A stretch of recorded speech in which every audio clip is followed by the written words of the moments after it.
What's up, Bears fans? Zack Pearson, the publisher of the Bear Report here, and we are just 2 days away from the 2025 NFL Draft, and Hallis Hall was a little busy today here on Tuesday, April 22nd. We got to hear from Ryan Poles and Assistant General Manager Ian Cunningham. The Brian Piccolo ceremony happened, and now it's go time for the 2025 NFL Draft. I'm here with my 2 cents to give you a little breakdown of the day. Nothing too long, just going to get to the main points of this and recap what was going on. First, the Piccolo Award winners for the 2024 season. Veteran TJ Edwards, a linebacker, has now won 2 straight years as he's going into his 3rd season with the Bears. And the Rookie Award winner was Rome Odunze, who obviously won it for the first time. It was a nice ceremony. The Piccolo family was there. Both Odunze and Edwards spoke on why this was so important to them. Ben Johnson even had a poem, which was a little interesting. He wrote as he introduced both players. But getting to the draft stuff, some of the things that kind of stood out to me with Ryan Poles, briefly speaking, before he gave it over to Ian Cunningham. And again, the Bears have done this before, where they're trying to get Ian Cunningham in front of the media, work on his media skills a little bit, get him out there to answer questions pre-draft, to kind of help him down the line when he eventually does become a general manager. And you will start with Ryan Poles first. And I think that the biggest thing that stood out from the Ryan Poles, 4 to 5 minutes, was that he thinks it's going to be a wild draft. And when asked about it, he kind of talked about a little bit. He basically said that there's a deep pool of players. It's going to open things up in the later rounds. You're going to find some depth in the later rounds. He expects it to be a little wild because of how the draft could shake up. Now, Poles also, did comment and was asked essentially about why he thinks it's going to be so wild out there, come Thursday night. And, basically he pretty much stated that, it is deeper in certain areas than others.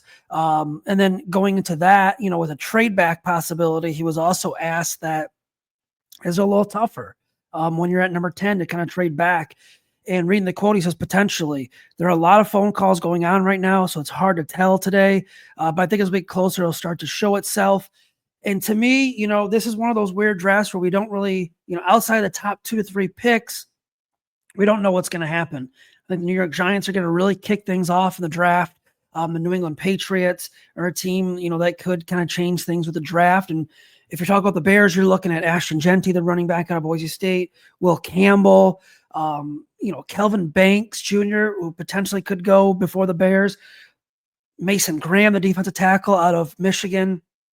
Those are kind of the guys where if they go before number 10, the Bears will have kind of an interesting decision to make on who they want. And if they want to trade back, there is some talk of teams trying to move up. ESPN's Matt Miller had a report today kind of agreeing with that and circling around to that. But overall, who do you trade up for?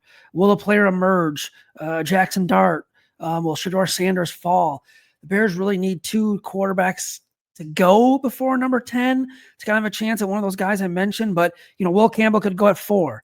Ashton Jeanty could go at 5 or 6. We just kind of have to watch it all play out. A couple other notes from the Ryan Poles presser. He was asked about the extensions with Kyler Gordon and TJ Edwards, and he said those were a priority for us right now to get those done. He's happy they got those done.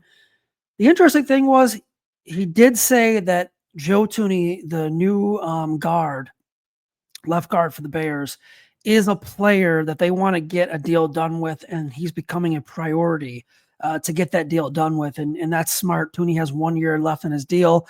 The 2 sides, I believe, have talked about contract negotiations. Nothing's really come to fruition. And I think we won't get anything until summer, maybe after mini camps kick off within the next month and a half here or so.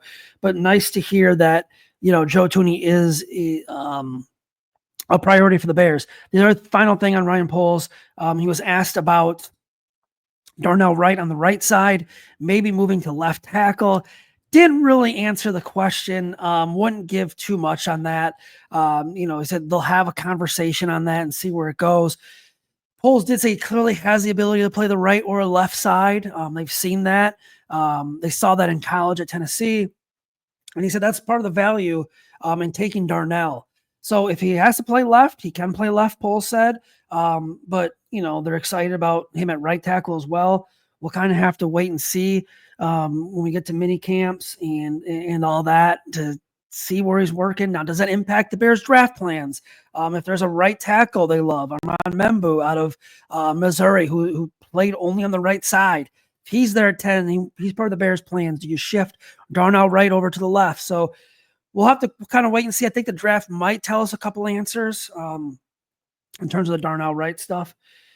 To Ian Cunningham. This was interesting because this is the time of year where you're 2 days before the NFL draft. You're not going to really give away, many secrets in terms of what your plans are. And, one thing I noticed right away from Ian Cunningham was he named all the scouts they've been working with by name early on in his press conference, which, that's cool. That's important. Like to go that far and to name your scouts and name the guys, guys you've been working with, director of college scouting, assistant director of player personnel, guys like that as scouting assistants. That's important to hear that in the building. And it just kind of shows how close this group is. Cunningham was also asked about the period where he was interviewing things and what was going on in the building. And he was interviewing for GM jobs, Tennessee and Jacksonville. And he said, he was a little hurt when it didn't work out for either of those two jobs. Obviously, his goal is to be a general manager in this league, and eventually he wants to get there. So he'll keep getting these looks. This is the third straight year he's gotten a look and really hasn't gotten a job. He's been a finalist a couple times now. Tennessee, Jacksonville, then places that have shown interest in him. I think he'll eventually get a job. I think when the Bears start winning, his name will be a little bit more up there.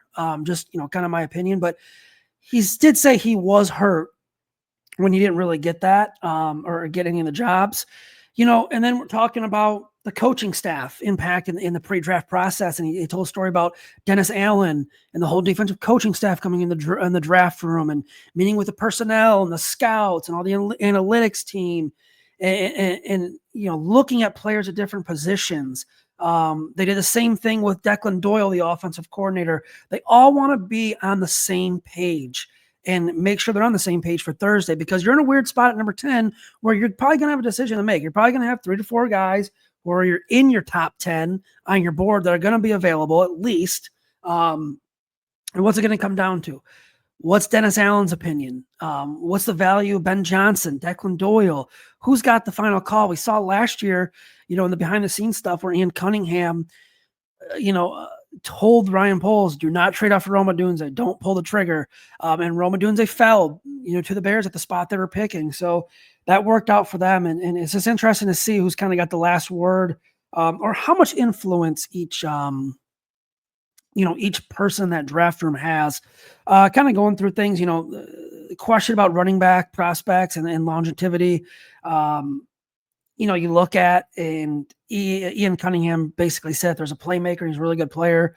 You got to take the really good player. That's kind of the Bears process. Obviously, Ashton Genty is the top guy on the running back board. I do expect the Bears to take a running back. I'm seeing Omarion Hampton as running back 2 on a lot of people's lists. He's on my list as well. It's 10 a little too early for him there. He's being mocked there.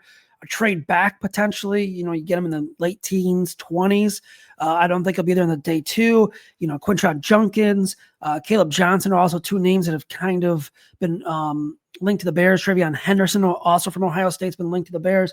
I think they're going to take a running back. It's kind of seems like the best bet here, the most obvious, worst kept secret. And then, we'll looking at right or left tackle, Ian Cunningham was also asked, and he had a quote about, he thinks he's fortunate to have Braxton Jones and Kieran Amagaji in this building at left tackle. Braxton's been a proven starter, and the Bears knew what they were getting with Kieran last year in terms of the issues. He was hurt when they drafted him, missed all training camp, was kind of set back. When you miss all training camp, you're behind.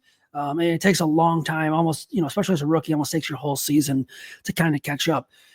That was pretty much it from today for the Bears press conferences. I'm excited for the draft, and it's going to be it's unpredictable. I do feel like I do agree with Ryan Poles. It's going to be a little wild, and I'm curious to see what the Bears do. If there is that trade back opportunity, heck, maybe they trade up if they really like a guy. I'd probably be against that. I wouldn't want to trade valuable assets away. I'd be curious to see who's on the Bears board. And we'll get more into that. We're going to have a draft show on Wednesday night. Feature Nick Whalen, Usaid Koshal, myself, and Steven Johnson. We'll have draft coverage all throughout the weekend. Until next time, everyone, please stay safe, please stay healthy, and we'll see you later. And that's my 2 cents.